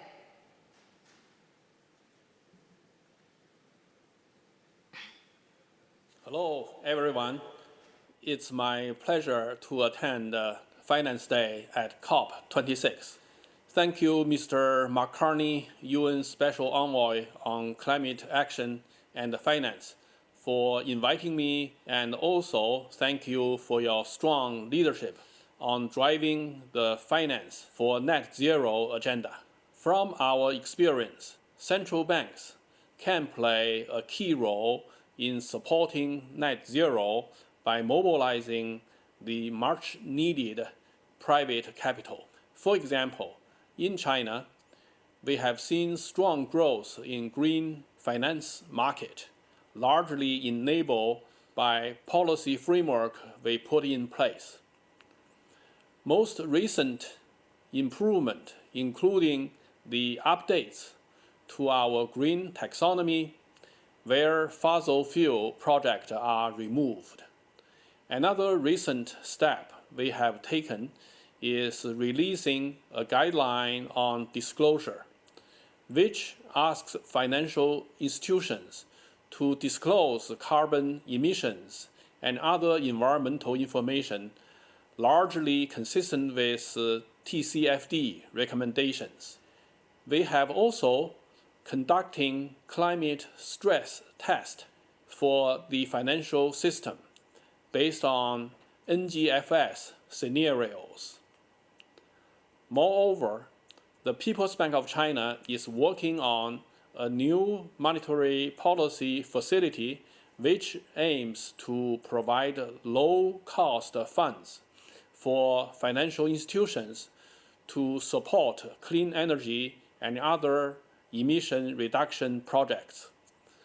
Strong international coordination is crucial for facilitating sustainable finance flows at a global level. This year, as co-chair of the G20 Sustainable Finance Working Group, the People's Bank of China worked with UK and other G20 members to advance the sustainable finance agenda. Together, we have delivered the first G20 roadmap on sustainable finance, which set out actions to support coordination on disclosure, risk management, and transition finance. The roadmap also recognizes the need to coordinate on alignment approaches such as taxonomy. On this point, I'm happy that the People's Bank of China and our EU colleagues expect to deliver a common ground taxonomy soon, based on a comparison of our respective taxonomies. The PBOC looks forward to working with partners to further scale up green finance and support green development. Thank you very much. Well, thank you very much indeed, Gang, although you can't be with us today. But I'd like now to turn to someone who is with us today, Fernando Guardado from the Central Bank of Brazil, which is another very interesting Petri dish and pioneer for how emerging markets can adopt these bigger shifts in the financial framework. Thank you. Within climate risks, both physical and transition risks represent significant challenges going forward. The financial system is closely linked to those risks, not only to the adverse impacts they may bring on their portfolios, but also to the effects that financial institutions generate on the environment. In addition, climate issues involve not only risks, but also opportunities for the financial system. And we have seen progress in this area recently. Just to give an example, issuance of green and sustainability-linked bonds in Brazil have grown from $600 million in 2015 to almost $8 billion in 2021 year-to-date, according to Reuters. To deal with these challenges and opportunities, central banks need to remain on the frontier of knowledge and actions, responding to the evolution of society's demands, to structural changes in the economy, and to current and future shocks and risks. For central banks, having a sustainability agenda is important because sustainability issues have the potential to affect their two main mandates: monetary policy and financial stability. These issues are important for a country rich in natural resources like Brazil, and we have taken the opportunity to advance further in the sustainability agenda. Banco Central do Brasil has a long history of supporting the environmental agenda, implementing measures related to the subject, and actively participating in the international debate. Especially in the last decade, the BCB issued several regulations with the aim of starting the integration of social and environmental factors in the risk analysis of financial institutions. As you mentioned in your question, In September 2020, the BCB established the sustainability as an additional pillar of its strategic agenda for the development of the financial system, which we call the Agenda BC hashtag. With our sustainability agenda, we aim to lead by example within the Brazilian financial system and to deliver concrete results to society in line with the best international practice. The sustainability agenda has several kinds of actions: internal, policies, partnerships, supervisory, and regulatory. Since the topic of this panel is on risk management, I will focus on the supervisory and regulatory actions of our agenda related to risk management. On the supervisory front, the BCB is developing the following actions. We are structuring and expanding the collection of information on social and environmental risks. And we are working on stress tests for climate risks, with the inclusion of climate risk scenarios in new and improved stress tests performed by the BCB, in line with the international best practices. Regarding regulation, the BCB has sought to dialogue with society, using public consultations to receive contributions from all sides of society. In 2021, for example, 2 important issues were regulated after being the subject of a public consultation: the ESG risk management and policy, and the disclosure of ESG policy. The former extends regulatory requirements applicable to the management of traditional risks to social, environmental, and climate-related risks on an integrated risk management framework. Furthermore, the social, environmental, and climate responsibility policy improves the requirement that financial institutions develop and disclose a social environmental responsibility policy, including climate-related responsibility. The latter improves the requirements for implementing a transparent and standardized reporting of the social, environmental, and climate risks and opportunities for financial institutions. In Brazil, the scope of this initiative goes beyond the climate perspective of the TCFD and has been expanded to include social and environmental issues. We understand that the development of a sustainability agenda requires some time and therefore requires a gradual timeline for feasible implementation. For example, in the disclosure of ESG risks, the BCB will request from financial institutions, first, qualitative information, and at a later stage, quantitative information. Also on the regulatory front, one of the BCB's most important actions is progress in the implementation of a sustainable rural credit bureau, which we call the Green Bureau. The measure seeks to define sustainability criteria applicable to rural credit concessions, which will make it possible to characterize rural credit operations with social, environmental, and climate additionalities. The Green Bureau will be a tool for risk management by financial institutions, improving asset pricing and access to new sources of resources under an open finance framework. I would like to point out that the objective of this agenda is, within the BCB's mandate, to induce the conditions for the development of sustainable finances in the national financial system, which includes the best international practice related to sustainable finance, greater availability of resources for sustainable enterprises, and better management of social, environmental, and climate risks. Looking ahead, climate transition is likely to impose increasing costs and challenges for the economy and the society. In order to face this transition in a more appropriate way, the BCB will support the development of proper financial market instruments, since these instruments are able to promote a more efficient resource allocation. Our sustainability agenda is extensive, but by no means exhaustive. Ultimately, the BCB will seek to continue on the frontier of the knowledge and actions linked to social, environmental, and climate issues. We will act within this mandate to address present and future challenges related to these topics, as these are fields in constant evolution.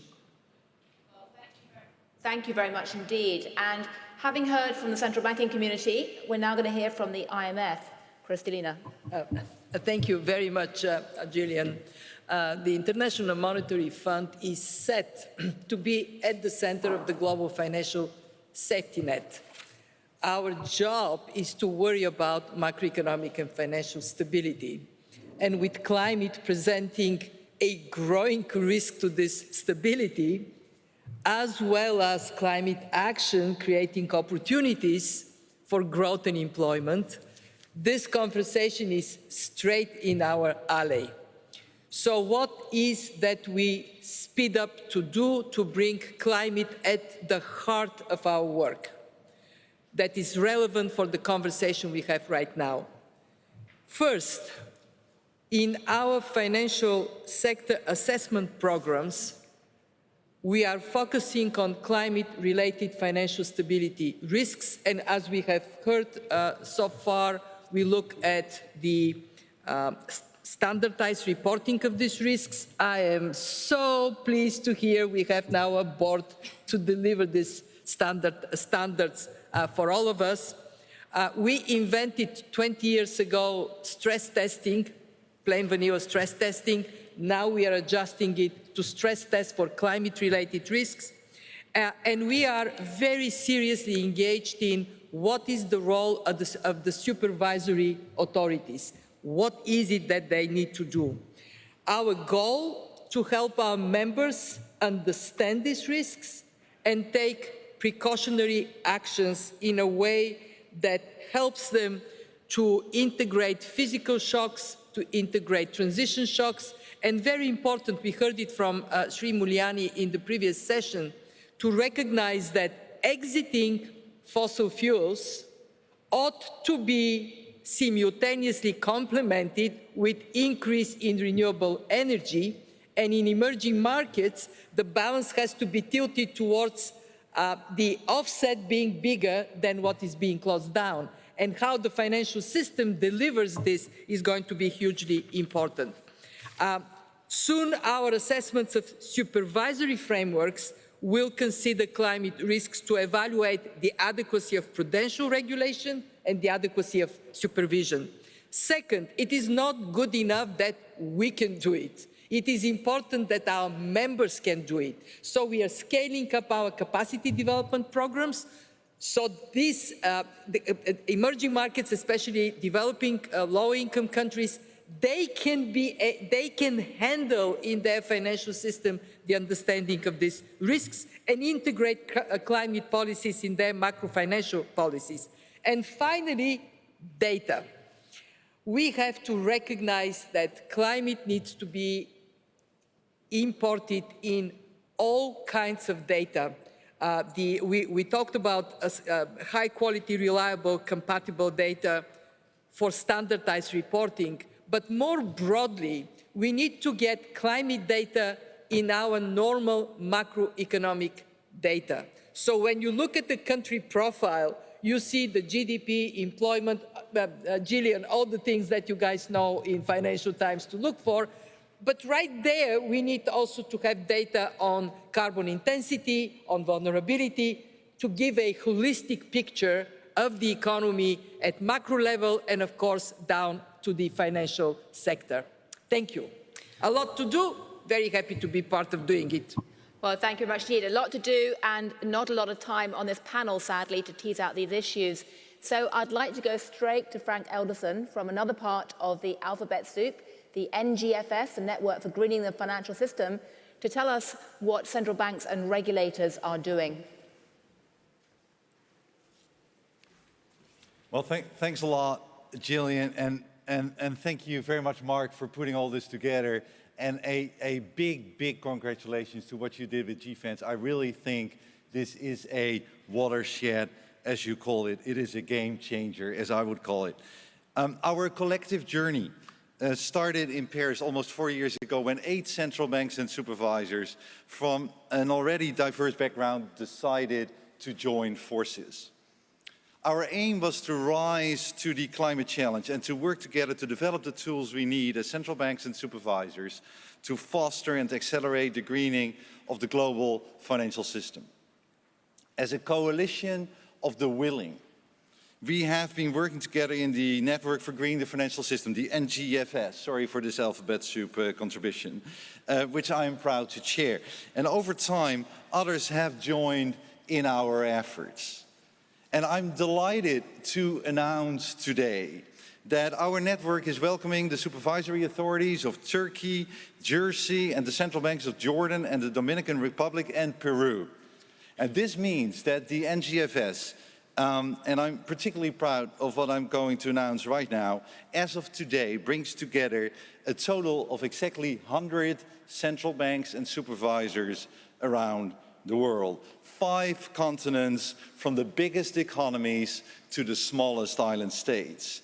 And our network is both enriched by this diversity and strengthened by the shared determination of its members to address climate change and environmental issues within and because of our mandates.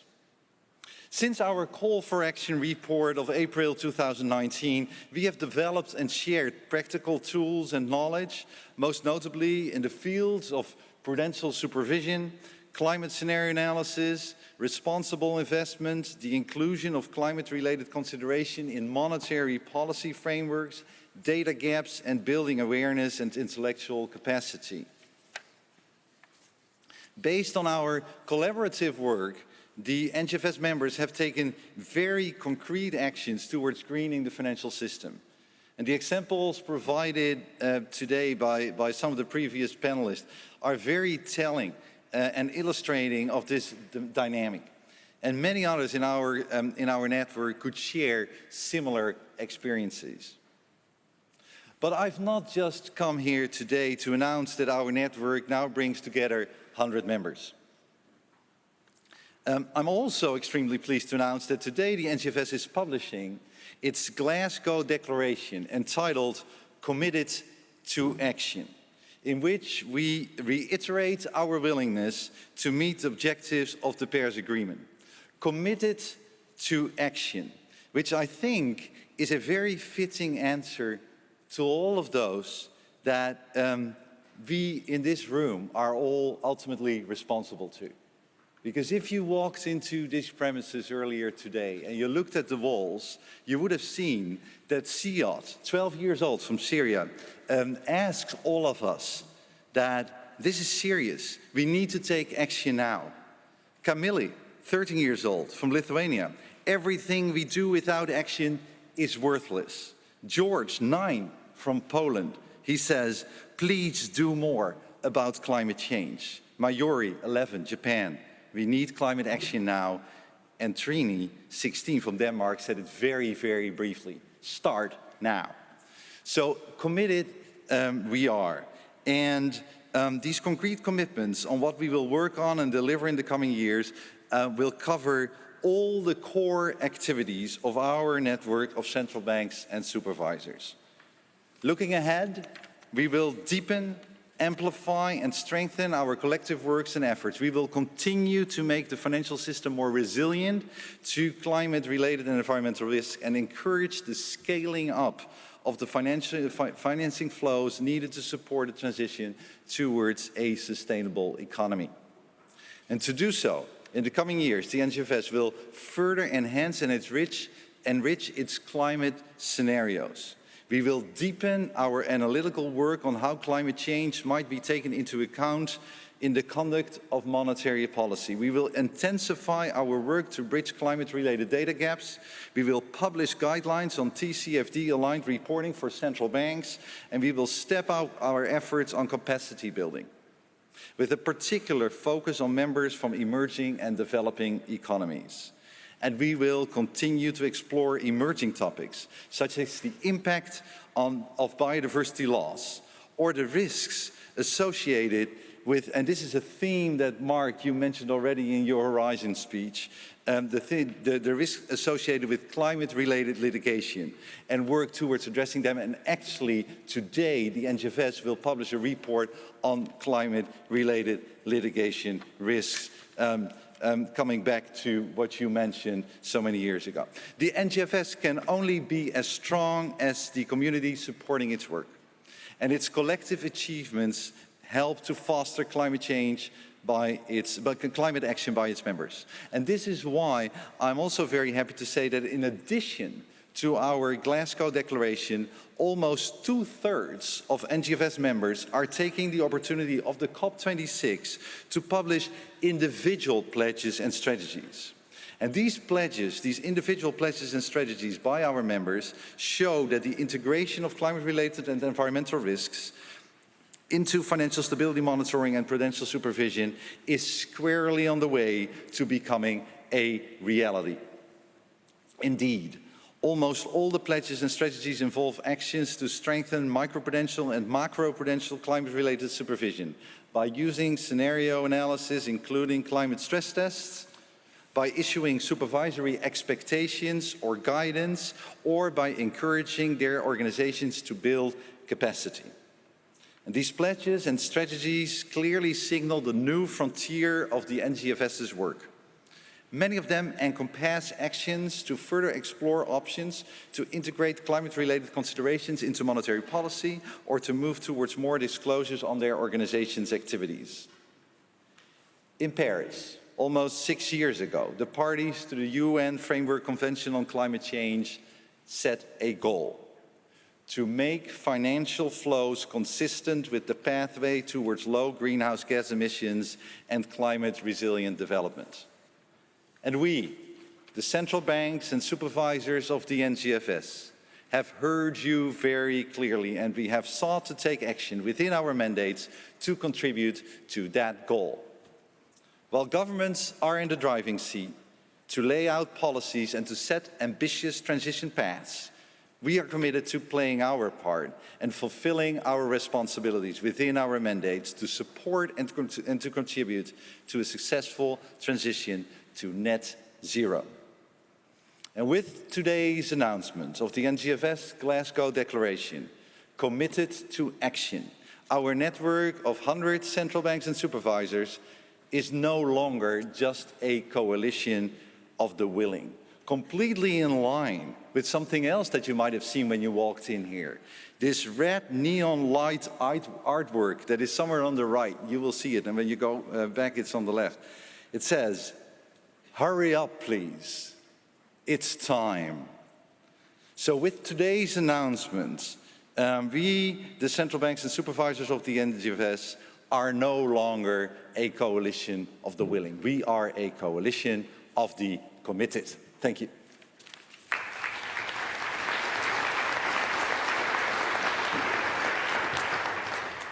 Well, thank you very much indeed for that passionate declaration. And the speed at which the NGFS has expanded reflects a really, or is symbolic of quite a striking zeitgeist shift among the central bankers, the regulators, the standard setters, finance ministries and MDBs. But the question now is whether that is also going to be reflected in a meaningful way in the private sector.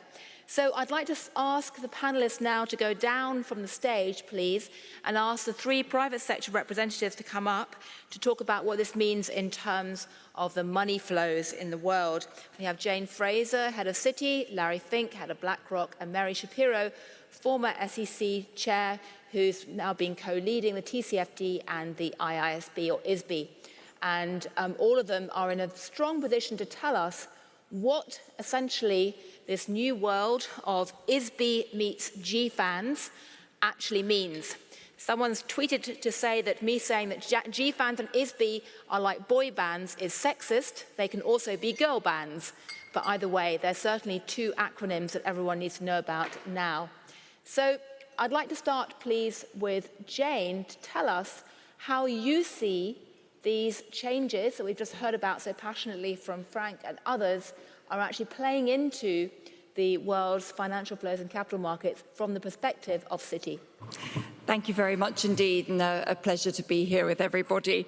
I think as we've seen in the pandemic, global emergencies require collective action, and climate change is no different on that. And when we look at individual financial institutions or individual members in the private sector, the sum of the parts approach just isn't going to be good enough. It's not going to get us to where we need to be. So if we think about Citi is an example of an individual financial institution. We can tick a lot of the right boxes. We've helped co-write Equator Principles and the Green Bond Principles to support our clients. We've committed $1 trillion in financing to sustainable finance, half to climate and half to sustainable development. We've been investing in helping source and advise in new climate technologies. We have implemented the TCFD framework, and we've made the net zero commitments. But these are all very important, and these are all very good. But as I say, unless it's got the scale to it from collective action, it simply doesn't get us there when we sum this all up. And therefore, GFANZ is scaling and accelerating the impact of what one can do in the private sector by enabling us to work across different regions, by bringing together the investor community, the banking community, and the insurance community into collective action. As well as bringing, very importantly, the public and the private sector together, because we have to do this together. So very practically speaking, it's remarkable, thanks to the cajoling and passion and leadership of Mr. Carney, that we have $130 trillion of private capital that has been amassed. But that now has to be deployed. And a number of different actions our clients require, and these clients are multinational companies, they're companies operating on the ground in multiple different geographies, they're investors, they're the public sector, they're countries. We need to have a far greater ability to drive harmonized standards. And we always talk about the difficulty of apples and oranges, making it difficult for a client. Was a veritable fruit plate out there in terms of different options on disclosures or on carbon pricing and the like. So the drive of the GFANZ to try and set standards in these different areas will make it much simpler for our clients to be able to make the transition, be they a country or be they a company or an individual entrepreneur. And then let's move from frameworks to more practical solutions. One of the pieces that GFANZ is also focusing on is what are sectoral pathways? So what are the pathways that individual industries need to take to move to much more carbon-friendly and less intensive models? And we're starting with the steel, and we're starting with the aviation industry and sector, working together with Larry at BlackRock, Oli Bhatti in Allianz, and ourselves at Citi, with the team across the different, our different teams and across the industry, working with clients in each sector, so we can define a realistic and practical pathway to achieving the net zero goals and the goals set out in Paris. And if you don't work together, you're going to come up with a lot of nice, frilly speeches, but you're not actually going to make progress on what are the practical problems that need to be addressed, and will be in danger of being divorced from reality. Those realities could be energy policy. Those realities could be the difficulties of getting things done on the ground. And then finally, we're also looking at how we can provide support for developing countries. And this again is looking at what are practical solutions, working with the public and the private sector together collectively. Long-term currency hedges for those countries that would love to have access to capital, but there's a reticence from private capital to enter in without the currency hedges, or debt for climate swaps, or work that we can do together in the supply chains to enable those countries that are fossil fuel dependent to meet some of the hefty costs of the setup of more sustainable financing and green energies, and provide that into farmers, or provide that into the suppliers that we large multinationals use, who may be heavy emitters. So there's a lot of work to be done. GFANZ enables us to scale and to accelerate the impact and is absolutely critical for now turning that $130 trillion of committed capital into something that we are accountable collectively for deploying to actually have the impact. Well, thank you very much indeed. I'd now like to turn to Larry.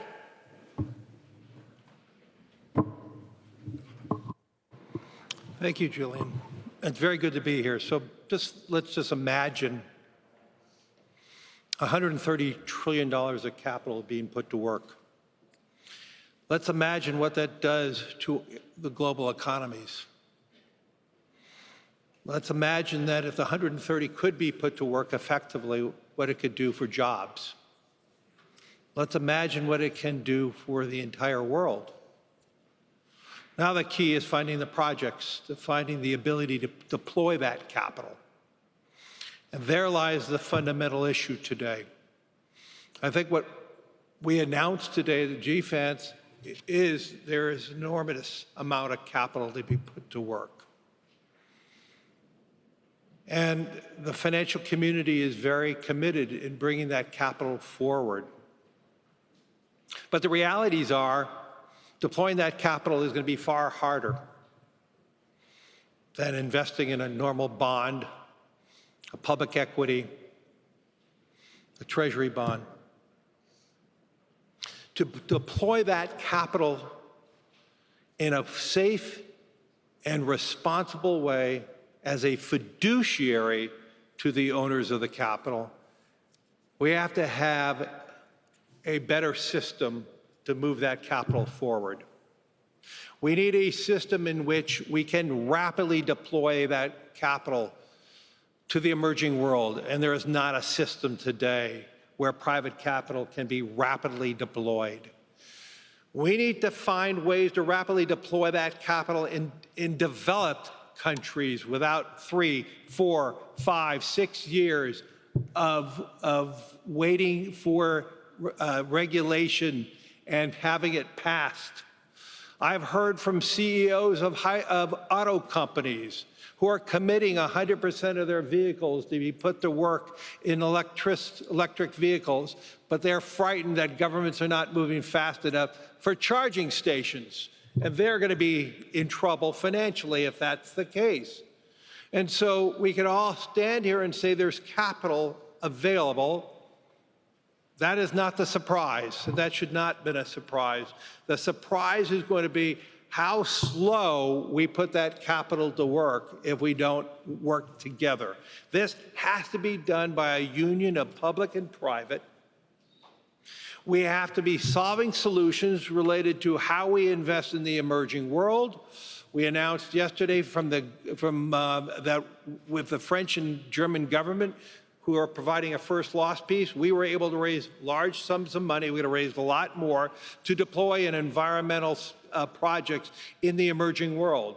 I believe there could be trillions of dollars of that if we could find a safe and reliable way as a fiduciary to bring that capital to the emerging world. And the last thing I would say, we are still just focusing on public companies. We are still just focusing on banks and financial services companies. We will not get to a net zero. We are lying to ourselves if we think we could do it just by conveniently asking banks, financial services companies, public companies to properly report under TCFD or any other reporting. We are creating the biggest capital market arbitrage right now in my lifetime between public and private. We are seeing more hydrocarbons moving away from public entities to private entities. That is not going to change the world. And so if we're serious about this, instead of the convenience of public entities, of public reporting, we have to ask all of society to move forward, or we're lying to ourselves. We will not get to a net zero. And so these are big obstacles ahead of us, but these are all solvable. You know, we as human beings solved a vaccination issue related to COVID. We did a bad job at distributing it throughout the world, but we did have the public and private science coming together and achieving a miraculous change in record time. We could actually do this for climate, but we can't just cherry pick and greenwash by asking just the public companies, the convenient companies to move forward without asking all of society to move forward. We need to reimagine finance. We have the most magnificent global capital markets we ever imagined. We can make it happen if we do it together. Well, thank you. Mary, tell us about your perspective. I'd also be curious to know from you whether you think that these new reforms can be extended to the private markets as well as the public markets or not, because that indeed is a critical missing component right now. Thank you, Gillian, and it's really wonderful to be here with everyone. You know, from my perspective over the last couple of days, the really resounding message I have heard is that global capital markets are absolutely instrumental in the fight against climate change. And from a Bloomberg perspective, I can tell you that we have absolutely seen that firsthand through our stewardship of the Financial Stability Board's Task Force on Climate-Related Financial Disclosure, or TCFD, and through our leadership of the Climate Finance Leadership Initiative, or CFLI. And I think GFANZ is such a logical next step. It's really very complementary to TCFD and CFLI. You know, TCFD brings transparency and accountability into how organizations are working towards net zero. CFLI helps the financial sector realize the opportunity and direct their capital through multiple country pilots to sustainable infrastructure in emerging and developing markets. And GFANZ is really about building the tools and the frameworks that organizations need to make those net zero commitments a reality. Under Mark's, GFANZ leadership and Nigel's work with the Race to Zero campaign, a tremendous amount of progress has been made on really engaging the financial sector on the real economy's transition. I think that at its core, GFANZ is working to transform the global financial system to bring to life these goals. And through the commitments of GFANZ members that you've heard about this morning, the capital needed to fund the enormous investment the world needs to reach net zero is available, as Larry has just said. I have a small announcement to make that I'm very pleased to share today, that Michael Bloomberg will join Mark Carney as a co-chair for GFANZ, and I will serve as its vice chair and run the secretariat. Working together, I think we can carry out GFANZ's really ambitious agenda and liaise with policymakers and regulators to advance progress locally and across the world. And as outlined by Klaus earlier, we will build on the highly successful model that the TCFD used by periodically reporting back to the FSB on our efforts. So I'm looking forward very much to the coming year, working with many of you in this room on defining and implementing the best practices on the path to net zero. Well, thank you very much indeed. We are sadly, very sadly, out of time for this panel. Unless, Mark, do you want to say something quickly? Because I then have two quick things to say at the end. I think for once, Mark is lost for words due to a technical... Lost for microphone. Okay, very quickly, I think just on behalf of the Chancellor, I would note that the UK legislation for climate disclosure includes all private companies. It's phased in. Second point, on behalf of Erky and his colleagues, the ISSB, those rules would apply to all private companies as phased in. So the question is implementation for a global perspective. And then critically, and this is my last point, the work that Larry and Jane and Oliver Bott are leading on sectoral transition is to tackle this issue, which is why Larry puts it on the table. Last point. 40% of the global financial system is in GFANZ. And if we're worried about arbitrage, the question first goes to the 60% that's not. Thank you, Mark.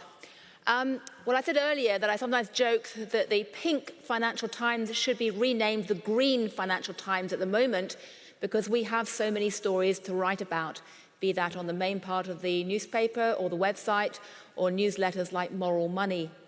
And that really reflects a quite remarkable zeitgeist shift inside the global money machine, the financial markets, in relation to climate change. It's a zeitgeist shift that, frankly, very few could have imagined having happened 10 years ago, but is gathering pace. But of course, the key question is, will these pledges and these aspirations actually execute on the ground, not just in developed markets, not just in sectors like aviation and steel, as we've just heard, but also in the emerging markets. So in the next panel at noon, we're going to have a session on financing a more resilient world, where we'll be digging into the emerging markets issues. So please do come back for that. It's a very important discussion indeed. And it just remains for me to say that against the odds and against the forecasts, the sun is indeed shining today in Glasgow, hooray. And against the odds, we are almost on time, which again is somewhat against the forecast for what normally happens in these meetings. So let's hope this is indeed a good portend of what lies ahead. Thank you all very much indeed.